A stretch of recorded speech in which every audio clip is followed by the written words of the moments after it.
Welcome everyone to the second 15 plus 10 rapid game between Ante Brkic on your screen on the right and the 12-year-old Faustino Oro from Argentina on your left. Well, this is Faustino's first ever appearance in the FIDE World Cup. The youngster is playing some exciting chess. The winner of this matchup will face Vidit Gujarati. The classical portion ended in 1-1, but Brkic managed to win the first 15 plus 10 encounter. Now Faustino Oro is in a must-win scenario with the white pieces. A lot of pressure on the youngster. He is facing a very experienced 2579 rated GM from Croatia. Opens the game with d4, knight f6, knight comes out to f3. And what will black play now? He pushes his pawn to d5. We have e3. Faustino chooses this weapon in a must-win game. Makes sense. It's not very theoretical. c5 by Brkic. He takes the pawn. D takes c5. And I think this is what Faustino wanted. A sharp game. Because now we are going to go into this territory where he tries to preserve his pawn on c5. Very important now for black to strike there with a5. c3 played, trying to hang on to the extra pawn. It's like this note boom variation, which is very famous, but with reversed colors. That's what's happening here. b6. And now Faustino goes for a check. Bishop b5 check. You have to play bishop d7. Takes the bishop. And you can see that Brkic is not playing it quickly. He is not super well versed with this, which is a bit worrying. One can imagine a4. He takes the pawn and pushes b5. You will see that white now has two passers, but black has this very strong center. Bishop b2. And now one way to play is castles, queen c7, e5 in the center. But Brkic, whoa, he goes for g5. This is really sharp. And Faustino plays e4 in the center. Now imagine if you take here rook g8, black has excellent position. So e4, now you can't take with the knight because this is hanging g4 played. And this is all Faustino's preparation. Look at him, 16 minutes 57 seconds. One thing to note, of course, was that you couldn't take here. The bishop was hanging. d4 played. Now this is not the best move. Queen b8 is much better because now you give up the c4 square. So the knight can jump from a3 to c4. He plays directly knight c4, which is also a fine move. d6 is hanging, but you can actually pick up the pawn on e4. He goes back. Bishop c7. Also have to stop a5 and b6 here. The white pawns would be super strong, but he goes knight d2. Now what Faustino wants to do is go knight b3, a5 b6. That's his plan. Brkic pushes his pawn to h5. Super sharp game, and I'm pretty sure that Brkic didn't want so much of sharpness when he's leading the match 1-0. But then again, let's see. Faustino would be quite happy here. Queen e2, king f8 played. Maybe just to tuck the king over to g7. But I don't want this king on this diagonal. Actually, it's quite dangerous. Rook to a3. Very interesting move by Faustino. He tries to keep the rook on the third rank. Queen goes to b8. Looking here in this direction so that if you castle, h2 falls with a check. g3 played. And somehow Brkic has managed to be ahead on time now. He has 10 minutes 47 seconds. h4. He's putting a lot of pressure on the king side. But look at Faustino. He is going right into the storm with castling. And he's like, I'm not afraid of any sacrifices because I have my rook here to defend. King goes to e7 now. Black is a bit uncomfortable with that king there. And what will Faustino do next? Well, he starts moving in with his pawns here. Rook b1, fantastic move defending this so that a5 later there will be defense to the b5 pawn. hg, fg, lovely move. And now the rook can actually come back on the f file. F takes g3. Rook goes to h5, hopefully trying to double on the h file at some point, also trying to exert some influence on the 5th rank. Faustino goes bishop c1, defending the b5 pawn, preparing the move a5. You could have done it directly though, but queen h8 played. But there's no threat here. You know, h2 is well guarded. He goes b6. Excellent. Pushes forward. You have to move the bishop now. Bishop b8. And it's time to push your a pawn. Does it? Pawn to a5. Brkic tries to sort of keep some kind of blockade, but the rook is hanging there on a6, it feels. Queen, he goes rook b5. Queen comes up to h7. Rook b3 played. And where's the next idea for black? He goes knight e5, but that's a mistake, because after knight e5, rook a5, bishop a3, the c5 pawn is terribly weak and in fact could lead to a big issues there. Look at Faustino's concentration there. The boy knows he's got his chance here. He goes directly bishop a3, which is also fantastic. Knight takes c4, and now queen takes needs to be found, because if you take with the knight here, that would be a mistake. Knight e4 comes in. He takes rook c5. Oh my goodness, what a move. What about knight a3? Because now this is very important. Only move for Brkic. Can he find it with just 30 seconds on the clock? Faustino has completely complicated the game. Rook c5. What a move. He's also attacking here.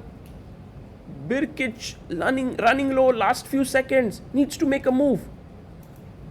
No, he's going to move his bishop. He blunders there. Bishop d6. Misses. Rook takes c4. Absolutely just falling. The piece just goes. Rook takes h5 taken, also really good. Rook takes, and now Faustino can just take on c4 and be an extra piece up. He goes to d6. That's also great. If king d6, then you can take on c4. If knight d6, I think you have e5 coming in. Oh, the a6 rook is also hanging. Oh my goodness. He just takes it. His rook up, queen c5. Wow.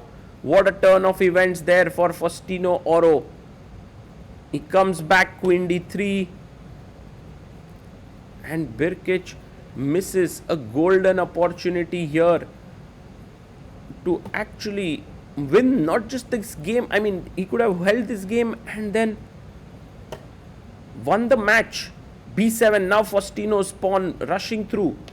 Queen takes a5, but you go b8 queen.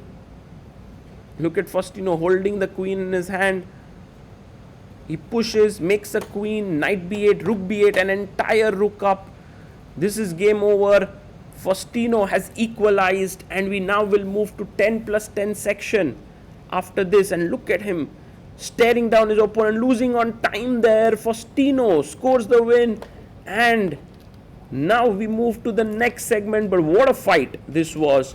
The youngster showing that although he's an IM, he clearly belongs to the big stage.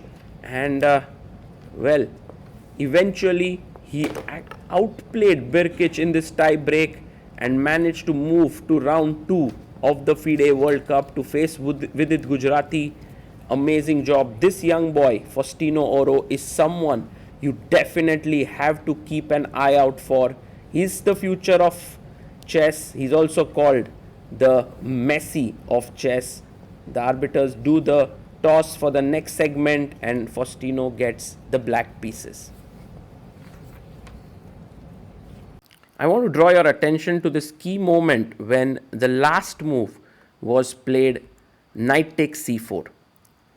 Queen takes c4 was a very nice move, and the main point being that after takes, there's queen takes c5 and the king is getting checkmated here. However, Faustino played rook c5, and at this point Brkic had to find knight a3. This is super tough for two reasons. Firstly, the rook is hanging here. Well, if you take here, then c5 is hanging. So first we should begin with rook takes, queen takes, and now queen takes a6 looks very logical in this position. I mean, queen takes h5, queen takes a6. However, at this point, black does have two pieces for a rook.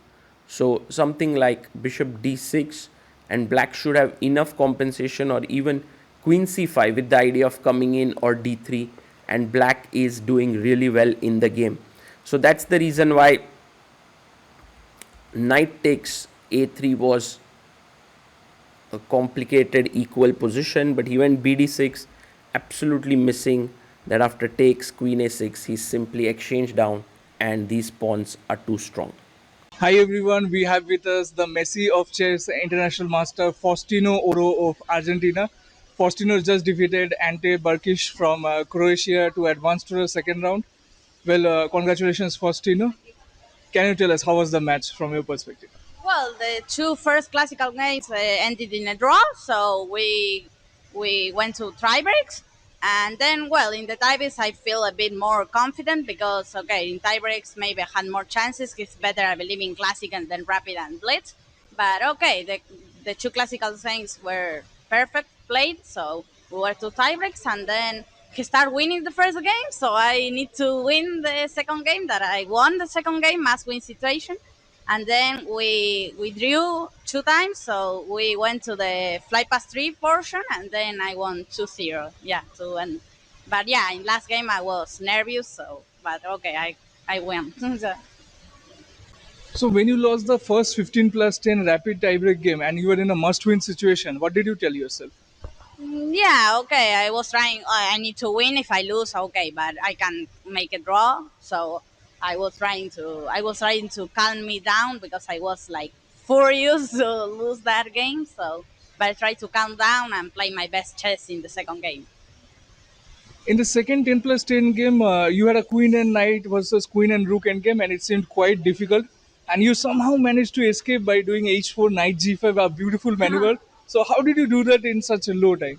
I don't know. I believe in the opening I was like so better, maybe plus one, plus two, and then I start like I don't know. In some moment I should be winning, but I blundered like f5 rook f7 plan, and I lost the c7 pawn, and then I am worse because my knight is too bad because my knight was in f2 and his pawns were in h4 f5 b4. So where I go with my knight? So and then yeah, I managed some kind of fortress, but I believe in some moment when he had the king on h6, the queen in h5, and the rook on e2, he could play some queen g4 to try to trade queens, and with my e3 pawn I believe I was losing, but okay, he didn't find it, and then I managed to give a check and put my knight in e5, that stops queen g4 and pressure the g6 pawn so he can't progress and yeah, draw.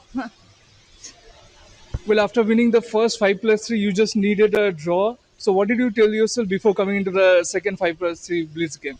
Yeah, I try to play normal, but okay, I try to play more solid, not too aggressive. But yeah, I was trying to play my normal chess, not trying to change all the pieces. But yeah, obviously a draw was enough, and yeah, I tried to play normal, but okay, like needing a draw, solid.